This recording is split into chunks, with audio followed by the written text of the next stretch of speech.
Hi hello welcome to our channel. నేను మీ astro numerologist Nivas Valmiki. ఈ వీడియోలో టాపిక్ ఏంటంటే అనుకూలత, కంపాటిబిలిటీ. అనుకూలత ఇది మనం తరచూ న్యూమరాలజీలో ఈ పదాన్ని వింటూనే ఉంటాం. చాలామందికి దీని గురించిన పూర్తి వివరణ తెలియదు, దీన్ని ఎలా ఉపయోగించాలో తెలియకపోవచ్చు. కాబట్టి ఈ వీడియోలో మీకు దీని యొక్క పూర్తి వివరణ ఏమిటి, అసలు దీని అర్థం ఏమిటి, దీన్ని ఎప్పుడు ఎవరు ఉపయోగించారు, ఇప్పుడు దీన్ని ఏ పరిస్థితుల్లో మనం ఉపయోగిస్తాము అనే అంశాన్ని ఈ యొక్క వీడియోలో డిస్కషన్ చేద్దామండి. కంపాటిబిలిటీ. ఈ యొక్క కంపాటిబిలిటీని తెలుగులో మనం అనుకూలత అంటాం. అనుకూలత. దీనిని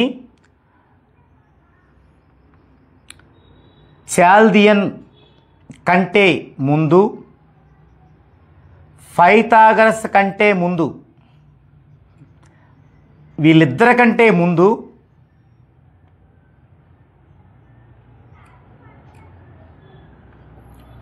హాన్స్ డి కాజ్ అనే శాస్త్రవేత్త కనుగొన్నాడు. అంటే న్యూమరాలజీకి సంబంధించి చాల్దియన్ వాల్యూస్ రాకముందు, పైథాగరస్ వాల్యూస్ రాకముందు హాన్స్ డికాజ్ అనే ఒక శాస్త్రవేత్త ఈ యొక్క కంపాటిబిలిటీని కనుగొని ఇద్దరు మనుషుల పట్ల, లేదా ఒక మనిషి ఒక వస్తువు పట్ల, లేదా ఒక మనిషి ఒక ఉద్యోగం పట్ల, అంటే ఒక ప్రొఫెషన్ పట్ల, లేదా ఒక మనిషి ఒక ఊరి పట్ల అతను ఒక ఐక్యతని ఎలా చేర్చాలి. అప్పటికి న్యూమరాలజీ అనడం అనేది లేదు. అప్పుడేంటంటే ఇద్దరు డిస్టర్బ్ అయినప్పుడు వారి మధ్య ఐక్యత ఎలా తేవాలి. ఆ తర్వాత కాలంలో దాన్నే కొందరు వశీకరణం అని కూడా వాడారు. వశీకరణం అది ఒక టాపిక్. ఓకే, అంటే అది కొంచెం మంత్రోచ్చారణతో జరిగేటువంటి ఒక చిన్న చిన్న జిమ్మిక్స్తో జరిగేటువంటి టాపిక్ వశీకరణం. దానికంటే ముందు, వశీకరణం కంటే గొప్పగా ఇద్దరు డిస్టర్బ్ అయిన వాళ్ళని ఒక ఐక్యతగా ఎలా చేయాలి. ఒక స్కూల్లో చదువు అబ్బని ఒక అబ్బాయికి ఆ స్కూల్లో చదువు అబ్బేలా ఎలా చేయాలి. అలాగే ఒక భర్త భార్య ఇక మేము ఉండము, రోజు పోట్లాటే, ఇక విడాకులు తీసుకుందామనే వాళ్ళు మేము కలిసిమెలిసి ఉంటాము అనేలాగా ఎలా చేయాలి. ఒక ఉద్యోగం అనే వ్యక్తి ఒక ఊరిలో ఎప్పుడు కూడా ఉద్యోగం చేయలేక మాటి మాటికి మానేస్తూ ఉంటే ఆ వ్యక్తి స్టాండర్డ్గా అదే ఊరిలో ఉద్యోగం ఎలా చేయాలి.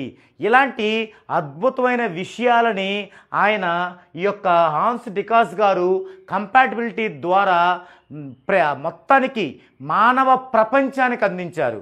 ఇప్పుడు 14 డైమెన్షన్ అనేది ఎంత ప్రావీణ్యం సాధించిందో అప్పుడు ఇది హాన్స్ డికాజ్ గారి యొక్క కంపాటిబిలిటీ అనేది అంత ప్రావీణ్యం సాధించింది. అయితే అప్పటికి ఆయనకు తెలిసి 1 నుంచి 9 దాకా విలువలు ఏమిటి అనేది కనుక మనం చూసినట్లయితే, అంటే ఈ హాన్స్ డికాజ్ గారు ఏ సంవత్సరంలో ఇలా చేశారు అనే దానికి ఇదిమిత్తంగా గ్రంథాలలో అయితే స్పష్టత లేదు, కానీ జరిగిందైతే మాత్రం ఉంది. సో ఆయన ఎలా తీసుకున్నా అంటే విలువలు 1 నుంచి ఈ విధంగా తీసుకున్నాడు. ఈ విధంగా తీసుకొని మనకి A to Z కంటిన్యూషన్గా తీసుకున్నాడు. వరుసన A, B, C, D, E, F, G, H, I. మళ్ళీ continuation J, L, M, N, O, P, Q, R, S.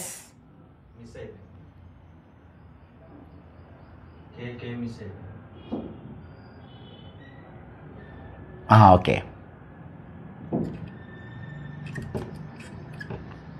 Next దీని నుంచి continuation J, K, L, M, N, O, P, Q, R.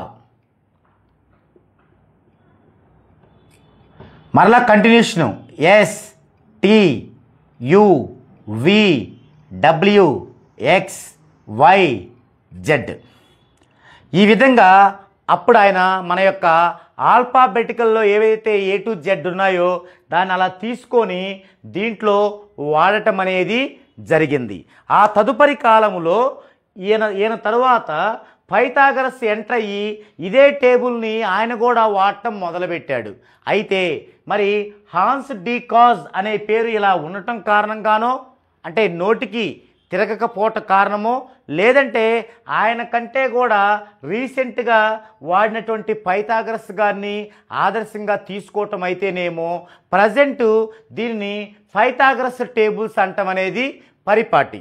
అయితే దీని తర్వాత Pythagoras దీన్ని ఎక్కడ ఉపయోగించాడు? నార్త్లో ఉపయోగించాడు. నార్త్లో ఉపయోగించి బాగా సక్సెస్ఫుల్గా రాణించాడు నార్త్లో.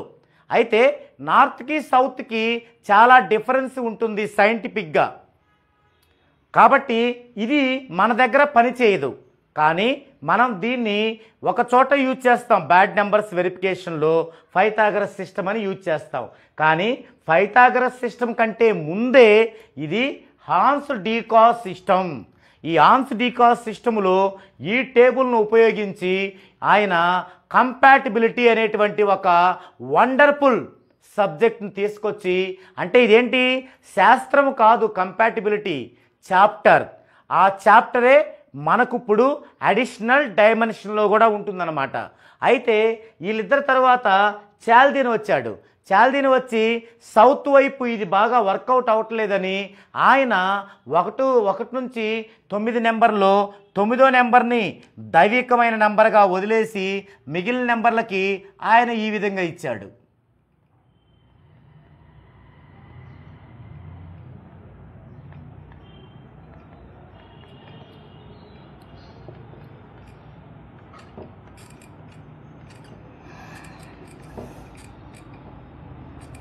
ఈ విధంగా ఇచ్చాడు.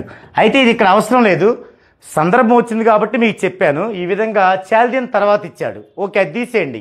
ఇప్పుడు మనము ఈ కంపాటిబిలిటీ అనే దానికి ప్రామాణికత ఎవరి యొక్క టేబుల్ తీసుకోవాలంటే హాన్స్ డికాజ్ గారి యొక్క టేబుల్ తీసుకోవాలి. ఇది మీకు ఇబ్బందిగా ఉంటే తిరగటం, అదే సేమ్ పైథాగరస్ కాబట్టి పైథాగరస్ టేబుల్ అనుకోండి, దాన్ని మాత్రమే యూజ్ చేయాలి. అంటే చాల్దీన్ది ఇందులో యూజ్ చేయకూడదు. ఇది మామూలుగా హాన్స్ డికాజ్ ద్వారా మాత్రమే నార్త్లోనూ సక్సెస్ అయింది, సౌత్లోనూ సక్సెస్ అయింది. అంతేగాని పైథాగరస్ టేబుల్ ద్వారా పైథాగరస్ చేసేది నార్త్లో మాత్రమే సక్సెస్ అయ్యి సౌత్లో అవ్వలేదు. ఓన్లీ హాన్స్ డికాజ్ గారిది మాత్రమే అయినది. ఓకే, మరి ఈ కంపాటిబిలిటీని మనము ఎప్పుడు ఉపయోగించామంటే గుర్తుపెట్టుకోండి, 14 డైమెన్షన్స్లో డెవలప్ కాక ముందు ఉపయోగించాం. మరి 14 డైమెన్షన్స్ డెవలప్ అయ్యాక కూడా ఉపయోగించాం. అది ఎప్పుడంటే సెకండ్ మెథడ్లో నేమ్ కరెక్షన్ చేయాల్సి వచ్చినప్పుడు. అదెప్పుడు నెక్స్ట్ వీడియోలో ఆ టాపిక్ వస్తుంది, అది కూడా చూడండి, మీకు అర్థమవుతుంది.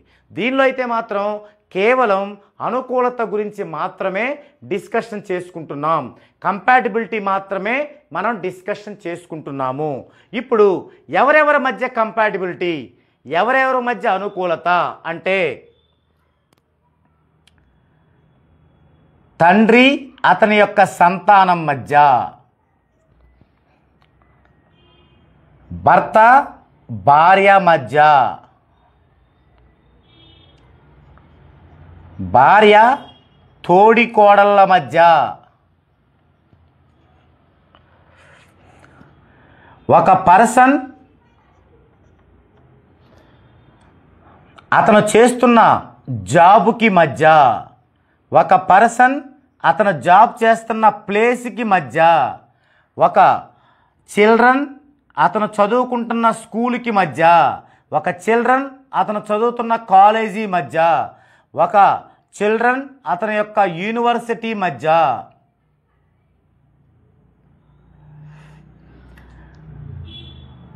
ఈ విధంగా మనం ఇలాంటి ఎన్నో సందర్భాలు, ఇవన్నీ కూడా మనకి దైనందిక జీవితంలో రొటేషన్ అయ్యేటువంటివే. ఇలాంటి వాటి దగ్గర అది ఉపయోగించి సక్సెస్ అయ్యి అందరి మన్ననల్ని పొందటం అనేది జరిగిందనమాట.